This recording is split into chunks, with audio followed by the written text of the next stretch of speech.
Guys, what's up? And yes, I am going to be discussing the Boogie2988 documentary. I literally just finished watching it, like literally maybe a couple hours ago, and I'm like, I want to share my thoughts on this, especially because I definitely feel like it aligns with even some of my changed perspective about the platform and even the redirection of my own channel. And I just think everything just kind of correlates. And it's really interesting how everything works. So I did link the documentary down in my description if you guys want to go ahead and reference it, or maybe summarize parts of this video that I will be referencing from the documentary. And hopefully that will make everything easier for you. And if you guys have watched it, definitely make discussion and commentary in the comments, because this is another video and topic and just a sad state of affairs that I am definitely interested in discussing on this channel. Now, this video was in my recommended, and unfortunately when I first stumbled upon it, I did think that Boogie2988 passed away, and I was like, oh my god, that's so unfortunate. Like, I didn't think that much time had passed, but then again, we never know when we're gonna go, right? Fortunately, you know, he is still alive. He is actually still posting to his channel, and the documentary was actually about his current life and what led to him being at this point. And there were just a lot of things, one, that I did not know about. I was like literally stunned. I did not know this much information about him. I didn't even know that this much information about him was available and accessible online, and people had just compiled it over the years. It's also really baffling to really understand that he's been on the YouTube platform. He's another one who's been on the YouTube platform since it started, like Trisha Paytas. My personal knowledge of Boogie is that he's, you know, ebbed and flowed on the YouTube platform, and he's definitely gone through his fair share of cancellations, some of which are warranted. But Boogie2988 is the true definition of literally being his own worst enemy in so many aspects, to the point to where even I was flabbergasted to see some of his behavior even currently as he's reflecting on his own life, because he definitely has some stubbornness about him, some unwillingness to change, some unwillingness to do and be better. And there's just a lot to discuss there. I mean, there were even discussions of him, you know, exhibiting signs and symptoms of covert narcissism. So I'm going to start off with some of the things that I deem the most problematic to my thoughts, to his unwillingness to change, and just how he is actually a prime example of who and what not to be, especially on a public platform, okay?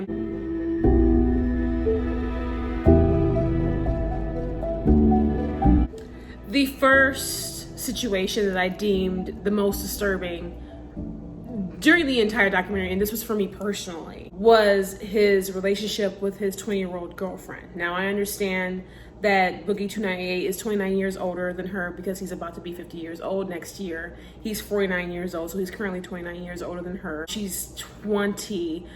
She seems like she doesn't come from much. She doesn't have much. She's definitely not in college. It doesn't seem so. So I'm not really sure. And there's not really many details about her either, which I think is truly sad, right? But however you feel about sugaring and sugar babies aside, because I've even spoken about that on this channel, but this is not the video for it. I really did not like how he, in my opinion, he's manipulating that girl. And he definitely made time to trauma bond her to him. Understand how actually sick I am. Like, I don't know if you actually get it, but this is my health summary. This is everything that's currently wrong with me. My risk for stroke or heart attack is astronomical. I am essentially a walking time bomb. And I'm so sorry for that. I really, really wish I had taken better care of my body. Yeah, I know.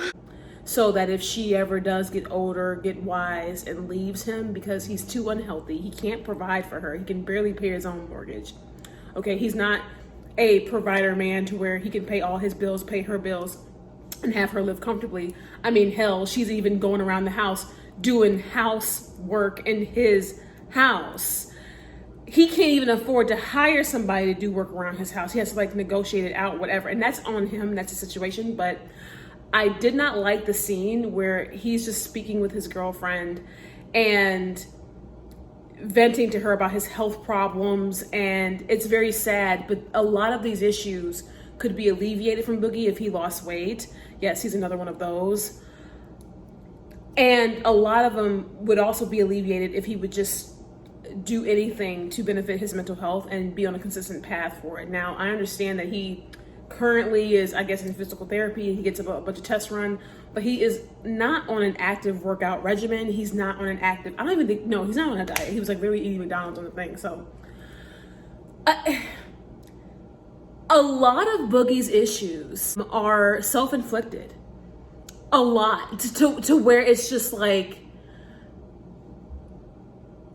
even if you're looking from the outside in, right, it's obvious. Now, to him, he could be in his own world of delusion, etc., whatever it may be, but it's obvious that a lot of his issues are self-inflicted. And the most daunting thing of all is the fact that he has no interest in changing for the better, not even changing his behavior. People can call me creepy if they want. If she's happy and I'm happy, then I will be the biggest creep you need me to be, as long as her and I are happy. You can be as mad as you want. Sexually, we both seem to be having an excellent time. Towards anyone or anything. And that is so disturbing. So for him to rope in his 20-year-old girlfriend and tell her that he has all these issues and he might not live long and he just wants her to be by his side and da-da-da-da. And this girl like cries and starts having an emotional breakdown about, oh, I know that day might come, but I don't think anything can ever prepare me for it because I love you so much and I just want to be here and da-da-da-da. And I literally, I felt like I was gonna start getting beside myself because I was infuriated, because trauma bonding is one of the most toxic forms of starting a relationship. And yes, to trauma bond with their partners, or to even trauma bond someone even after a relationship, that is indeed a sign and a symptom of covert narcissism.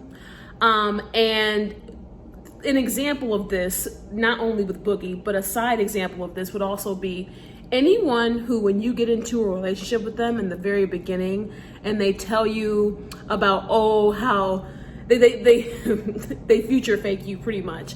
Oh, you know, if I'm with you, we can do this, and this. We can build this much of a future, da-da-da. But I have this wrong. I have this going on. I come from this kind of a household. I don't have this much money. I barely have any money. I might need you to help with this. And one day we'll get there. And they will sell you that dream of the one day you'll get there until you realize you're nowhere near it. And what you don't want to do and what you don't want to be is in a relationship to where it's too late. And then you're left the short end of the stick and you have to pick up all the pieces and the responsibilities and the financials after. And that's if they don't financially devastate you, leave you to ruin or anything else after the relationship is over, okay? And I was infuriated because this woman is 20 years old, okay? She's in the start of her life. Like, she literally has the entire world ahead of her. If she's not in school, she could. She's a pretty girl. She seemed tall, so she could even do like her own form of modeling or whatever, but finding her own identity outside of Boogie is imperative. But this woman is young and vulnerable and obviously a very lower sense of self, and she's being maneuvered and manipulated by this man into this relationship to where they are codependent on each other for the sake of the relationship to function. And that is also highly toxic. Those codependent relationships are garbage. And the problem with a lot of this is a lot of people can't see it, and unfortunately a lot of people don't learn the lesson until they're out. You know, I'm sure that there are many people out there who've learned the hard way.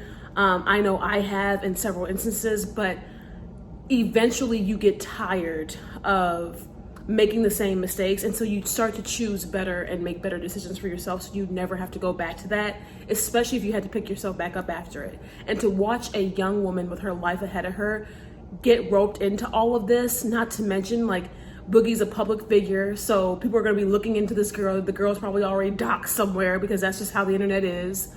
And it's this woman's life on the line for this man who has no intention of changing, no intention of doing better for himself, no intention of even building a better life for himself, giving her all kinds of empty promises while having her do yard work and housework around the house in his damn house that he can barely even provide.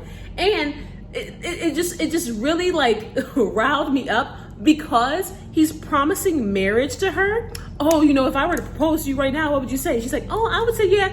And I sat there and I was like, but what is he providing? What is he doing? I haven't heard about No, I have not heard about Nan bill being paid because he can't pay his own bills. He can't even negotiate at the Magic the Gathering for the exchange of the cards to get a decent amount to put down for his mortgage. What is he providing? What is he doing for her? She's just a feel good in the moment chick, and he's tying that down because he's the one that needs the most security. He's the one that needs the most help. He's the one that needs the codependency, and he needs that to feed not only his ego, but his very existence. And I did not even know that he was that kind of a person, which I'm just grateful that I didn't go on too crazy of a tangent about that, because seeing it play out in your face. And honestly, you guys, if you're a person that ever has gone through these situations or has been in a relationship with a very highly toxic person, maybe an emotionally abusive person, an emotionally unavailable person, a vapid person, to where you're giving your all and you're giving more than what you're receiving in the relationship, then you know. And the reason why it probably upsets me is, especially because that woman is so young, is because this happens to women everywhere. Of all ages, of all shapes and sizes, of all backgrounds, ethnicities. And it's a shame when you watch a woman lose her essence and a part of her sense of self for a human who can barely even be there for themselves. A vapid being who is nothing, because they lost themselves a while ago and they want to keep dragging other people down into that never-ending hole of darkness. And it's sad to see anybody in that kind of situation. And so that I deem that literally like got my blood boiling more than anything, more than his problematic tweets, more than anything else, because no. And unless you know what that's like, then you might not understand my reaction and the way I'm processing this, but I just thought it was so sick.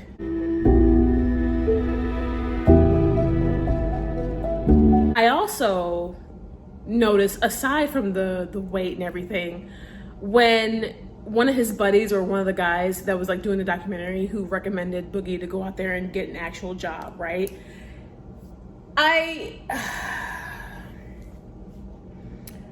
Of course, I have several problems with this. When Boogie said that he was gonna go out and set out and venture into the world and attempt to get a job, right? I was like, okay, cool, because maybe that'll work. And I'm sitting here thinking that maybe he should do like what we all do in life, which is start small.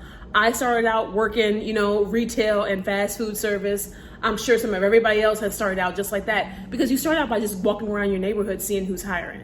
I know that everything is like online nowadays, but to be honest, I'm fortunate that I still grew up in the days when you literally like print out your little resume, or your if you really old like me, you would print out your high school schedule and have a little recommendation from like the school counselor or somebody, or even if you were doing really good, you have a teacher like recommend or whatever, and that was your recommendation, and say that you're newly experienced with like a mini resume because you've never really had a job before, right? So that's what you would do. You would take your school schedule, like your school schedule, a little letter from the counselor, and like a mini resume to start building, saying that you're new to all of this, and apply. And of course, bring your identifications and all that.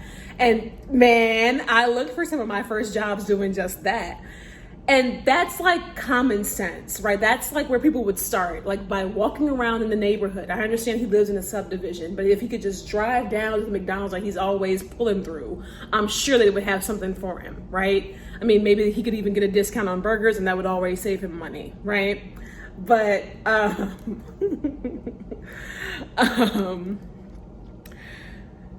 went to a staffing agency. And so this is where I found out the rest of the information that I didn't know about him. He has no degree, not much education. He worked in a game store, and the last time he was even in that store was like, what, 2006? So almost 20 years ago. He hasn't held a job in almost 20 years.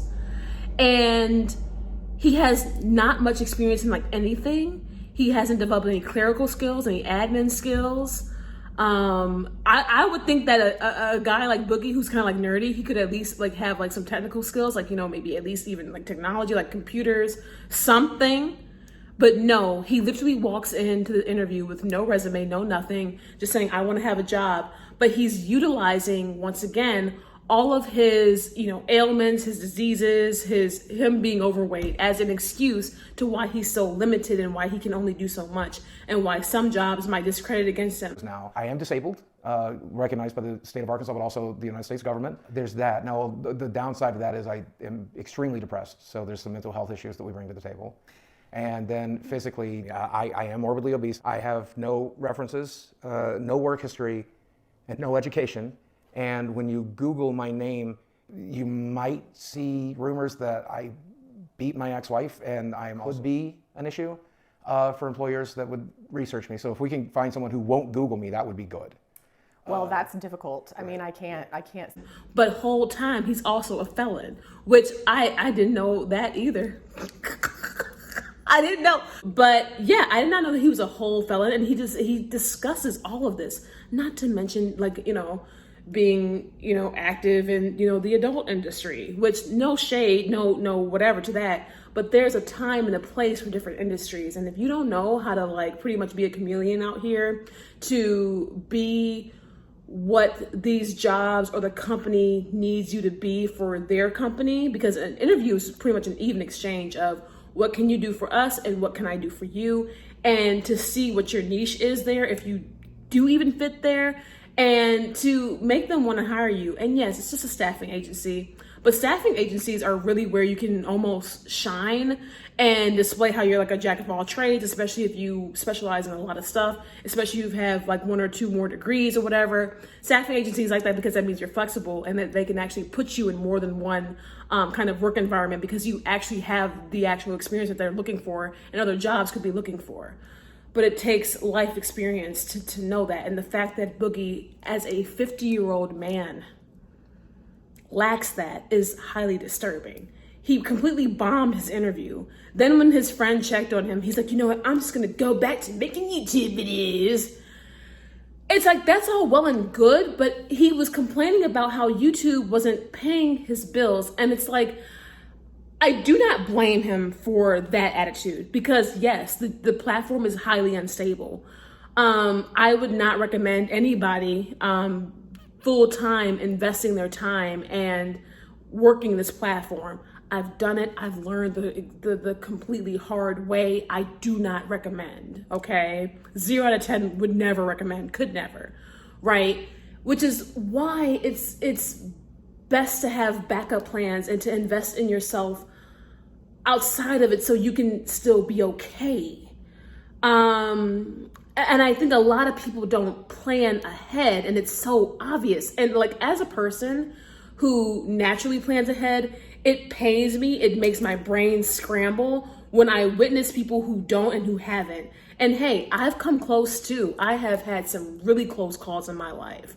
But to be 33 and to still be where I am today with no bankruptcies, no evictions, and still solid in my life, for me, that's a lot to say, to be honest. And I'm proud of myself, but like, I'm not done yet. Your financial stability and your investing in your real life and in your future and saving and looking out for yourself, and if you're family planning, your loved ones, future offspring, whatever, that's never ending. That never stops. That's always ongoing. And if one thing doesn't work out, you need to make sure you have enough backing. If you don't have an education, you need to have some work experience, something somewhere, develop a skill. Hell, you can even go intern somewhere if it's that deep. So that way you're not caught up short when the cookies, crumble and things come crashing down. Like, it baffles me to see a 50-year-old man with no work experience, no education, 50-year-old man. Like, and all his only experience is gaming.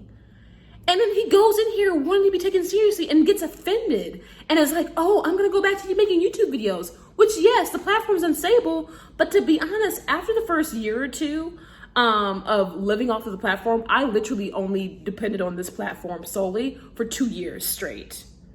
That was it. And I was like, yeah, never again, with several things, right? After the first year or two, you kind of get that. But I guess Boogie didn't. And he wants to go back to making content, which is cool, because however you fall in the algorithm, whether you fall into it or out of it, over time, consistency is really key with YouTube. But even if you never hit the numbers that you did before, right? You either make peace with that and you keep going and do something else outside the platform, or branch out. I mean, he talked about sponsors too, but Boogie, I didn't know that he lost a lot of his sponsorships because of his behavior. So even in that aspect, I can't really, I have all my sponsors always listed under my videos. And like, I really don't know what to say in that aspect. I just feel like, I feel like he could do anything else, right? But once again, his stubbornness and him being his own worst enemy plays into that. And it's crazy how similar his behavior is to people who I used to cover on this channel. And what I think is really interesting is not only how his behavior is similar, but his story is just as similar, if not darker. But the big difference is he's a 50-year-old man. Like, he's, beyond middle age. He's, getting older. I mean, in about 10, 15 years, he'll be a senior citizen or, considered one, and with nothing to show for himself, barely even his house, if that. I want to close on this video with a few thoughts. It also infuriated me to see how stubborn he was to do something about his weight and his health. He'd rather, wear it as a badge. And honestly, like, even towards the end of the documentary where he does the psychedelics and it's like all like, oh, peace and love, dude. And this is no hate to people who do that type of stuff, because I have heard that it's being used to treat certain mental health conditions, which do everything at your own risk. I am not a healthcare professional, whatever, but I thought that ending was way too cheesy and honestly irrelevant, because someone like Boogie, in my opinion, would need something stronger than psychedelics to let go. Now, yes, he did seem to be in a better mood, and yes, he is currently uploading, and it seems like he's starting to work back into the good graces of his audience again, which that's all well and good, but a person like Boogie needs consistency. He needs a routine, and his life lacked routine. He woke up at whatever time, which I get it. Some people like to sleep in, some people get up earlier or whatever. But like, some days he would film, some days he wouldn't. Some days he's hanging out with friends, some days he wouldn't. If he wasn't having, a good day, he's just, in bed, playing games, eating McDonald's with his, I was about to say with his sweetie. with his sweetie, with his girlfriend all day while she cleaned the house. That got on my nerves. Like, that really got on my nerves. I'm like, not him having the woman do all this work. But seriously, it's like he has no routine. And I will say that a lack of routine in your daily life and a lack of aspiration and a lack of goals can really throw you off. If you don't even know what your tomorrow is going to look like, or even have an idea, or what your next week is looking like. And I get it, like maybe this is very hard for me to grasp because I live a very busy life. I'm always going out, yes, I'm very social. And, as I prepare to settle down in my own life and I have my own goals and things that I'm working towards, my perspective is just totally different. So I very much, y'all know me, I ain't got time. I ain't got time. But I think that he would benefit from just having some structure. And it's really sad to see Boogie2988 end up like this. And will he get back into the good graces of YouTube? I'm just going to go ahead and be blatantly honest. That doesn't matter because YouTube is fickle. 1 minute they love you, the next minute they hate you. 1 minute they love you, the next minute they hate you. He could literally piss somebody off tomorrow and it's going to be the same, if not worse. People are going to bring up what he's done the past 10, 15 years and maybe even the felony. And the cycle will continue because that is the nature of the internet and that is how this platform is. Whether you like it or not, whether you think it's fair or not, it is how it is. And it doesn't matter if people like him or not, because it's still not solid and stable enough to make a living and sustain on. It's not. They can love you for years and years and years and then be pissed. Or you can be like one of the most unproblematic people, and then as your audience ages out, you just naturally fall off, or people will just fall off from your channel. It happens. It's literally just a part of the cycle of life when it comes to, being on this platform. I think that he would benefit from, if he still wants to make content, set aside maybe a day or two to film, and maybe he does like a bunch of videos. I know he does game reviews, so he does like, when new games come out, so that could be harder to pre-record because he has to be like right on it when the game comes out or whatever. But set aside a very minimal amount of time during the week to do that. And I would spend the majority of the week like working out, like getting routine, trying to get healthier, figure out how I can get my woman to stop cleaning around the damn house and actually provide her an actual life so she can rest in her feminine as she should. But I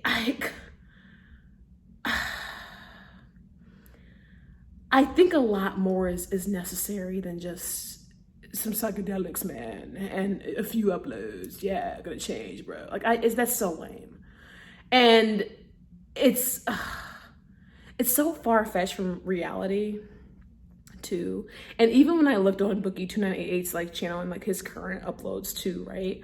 I looked at that and I was like, okay, what is he doing? He has his whole job interview up there as a meme. He did a whole house tour and he's like making it a joke. Oh yeah, we don't really clean up much around here sometimes. And oh, these decorations are still hanging out here. Oh. We don't really do much. It's like, you can't even keep a clean house. That's why you got your woman cleaning your house. It's like, damn, you don't even take pride in the stuff that you do have. And another thing that he's truly lacking is gratitude.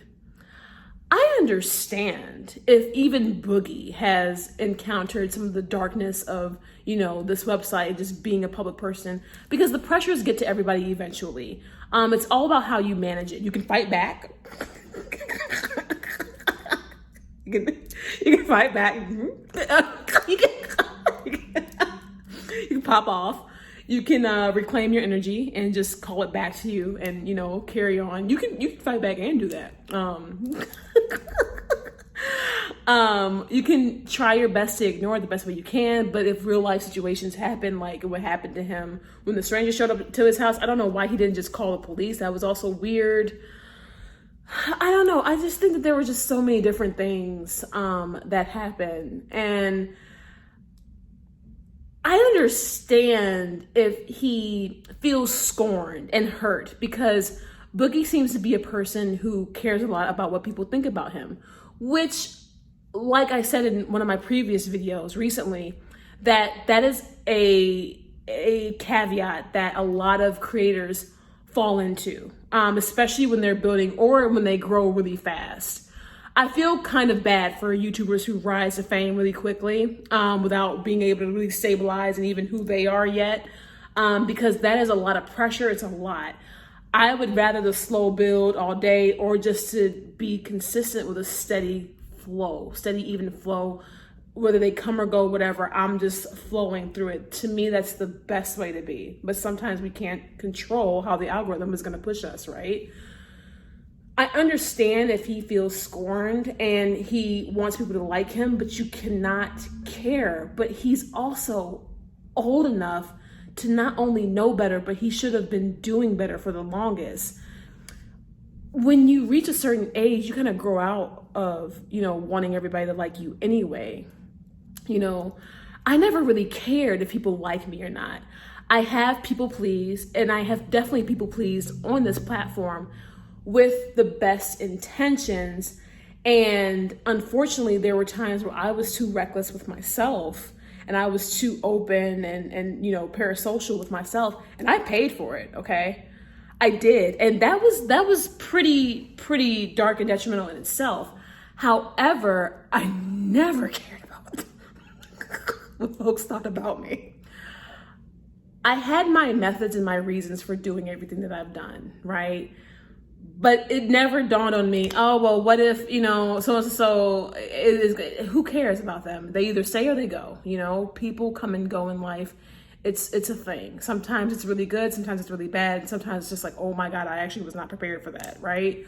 But life goes on, right? Like, I'm not really going to care about, who might have liked my video, last year and is like, oh, well, now she's changing for this and that. You can't care about that. You will drive yourself crazy doing so. And it does take an emotional toll when you do that to yourself. And it's not worth the constant struggle in doing that.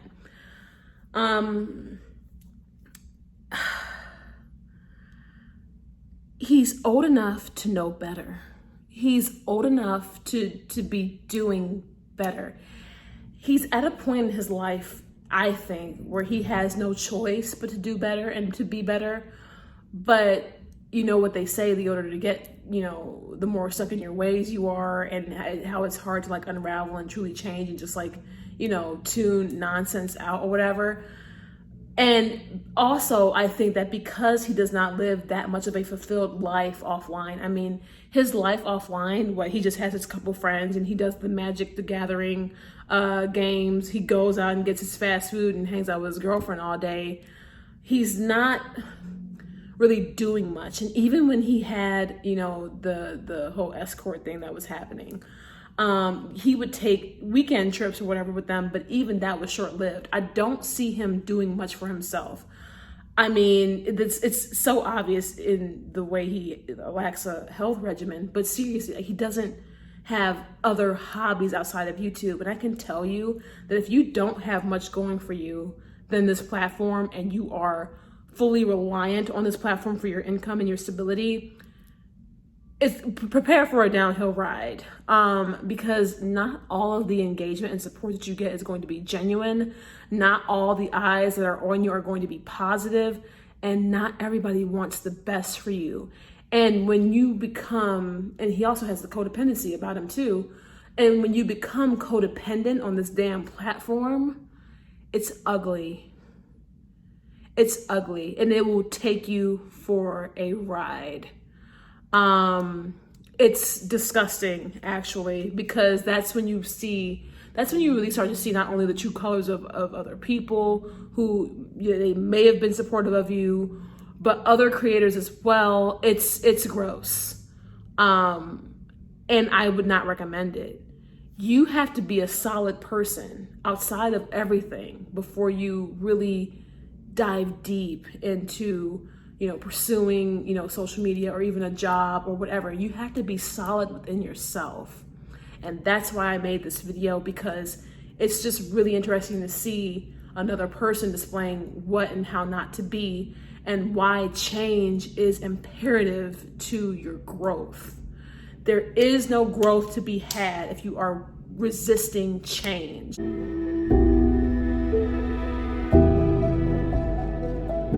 you guys know how hard, even for me personally, it was to change the direction of my channel when even this year I had so many people telling me, oh, just bring the reactions back. I can't. I refuse. I won't. I cannot, because I know that community like the back of my hand, unfortunately. That community is ugly. All they do is target each other and other people. And I would make myself a sitting duck by participating in said community ever again, and I refuse. And I also don't want that audience, which is why I was so rude. I didn't want anything to do with that audience. That audience is garbage. And I wanted to get back to me. I wanted to get back to who I am and where I started. And I cannot tell you, even as a YouTuber who's gone through what I've gone through, which is another reason why I made this video, but I can't tell you how much I wanted to just be done with that previous community even last year, but I could not afford it. I could not afford it. And then I had my move coming up and everything, and I'm sorry, if it's one thing I'm gonna do, I'm gonna pay rent and bills. I couldn't afford it. I needed all the income that I could get to make sure I'd be able to sit right here in this spot today, because being able to sit here in this spot today was more important than anything that was going on then. And as excruciating and as dark and as gross as it was, I'm just happy I made it here today. Another reason why I was so rude, because you thought, and I'm still here, right? And now I can redirect this channel and do what I want with it because I can afford it. I am not dependent on this platform. It can go up and down, whatever, but it is amazing to have my freedom back and my freedom of choice to post and do what I want, because that's what being a YouTuber was all about before people got jaded by views and money and clout and wanted to use it as like the sick game to pit people against each other or go against each other or target people because it's fun for them to feed their sick egos because they've never achieved anything greater than YouTube before in their life. It's sad. And I don't know what it is with this generation, especially the older generation that's like, 40, 50 plus, this immaturity. And what are those, like the 80s babies or the 70s babies? This immaturity, this entitlement, this making excuses. I don't know what that is. And yes, this behavior can affect all ages, but it's very prevalent with Boogie's age group. It's like, what the hell is going on? And maybe it could just be me with my experiences, but it's just like, what? Y'all are sick. And some, like, I'm just happy that, like,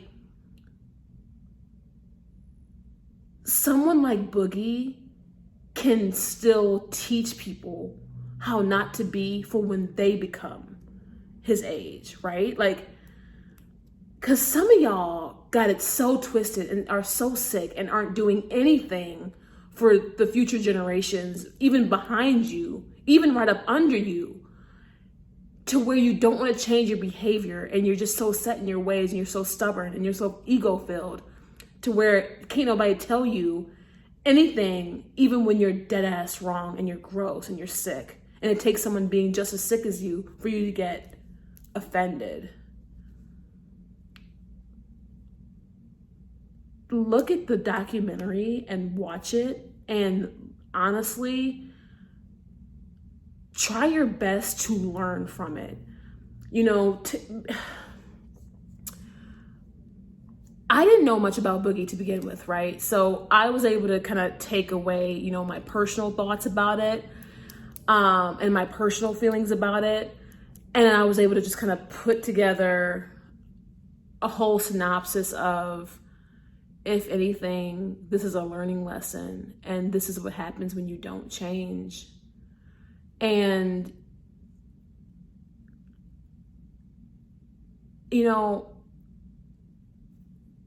I would be afraid to be a person that was refusing to change.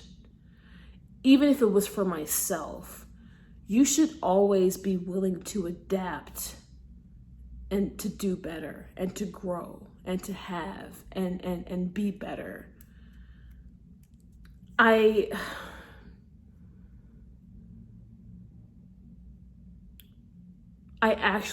feel bad for people who can't and won't change for the better for themselves, or they use an excuse like, oh, I don't know how to change. Change is simply doing something different than you've done before. Like, that's literally all it is. And like, when you think about how people live their daily lives and their habits, their routines, it's actually quite easy.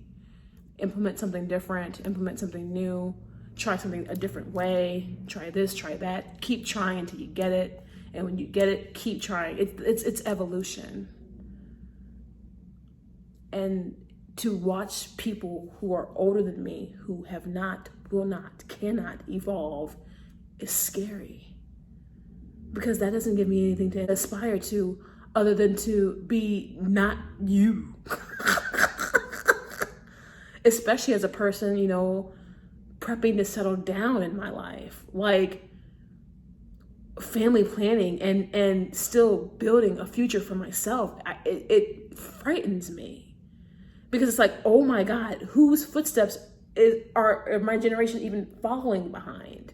Do we even have the footsteps? Because some of us didn't even have good parental figures or whatever, or family figures. I'm grateful to be close enough with my family and loved ones how I have been, and to repair some connections like how I have, but not everybody gets that chance, and not everybody is that lucky or fortunate at all. And I just could never be that lost in life to where I don't have anything to show or be for myself other than a miserable 50-plus-year-old with a dwindling platform, but yet an overfilled ego telling me that I don't have to change.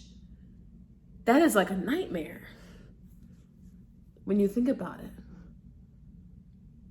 It's like living in your own hell, like living in your own nightmare. I'll never understand it. You guys go ahead and let me know what you all thought about this video. I know this is a pretty long one, but it was necessary, okay? This was necessary. We needed to have some long talks and discussions because the Boogie2988 video definitely made me reflect and think. And this video belongs on this channel because I'm talking about changing and, you know, reclaiming your energy and redirecting your focus and not allowing outside people or whatever to, you know, take you off of your path. Like, these are all things that I'm talking about. And we have an exhibit of a person who refuses to do any of that. And his life is a reflection of that. And I guess change isn't as easy for some. I'll see you guys in the next one.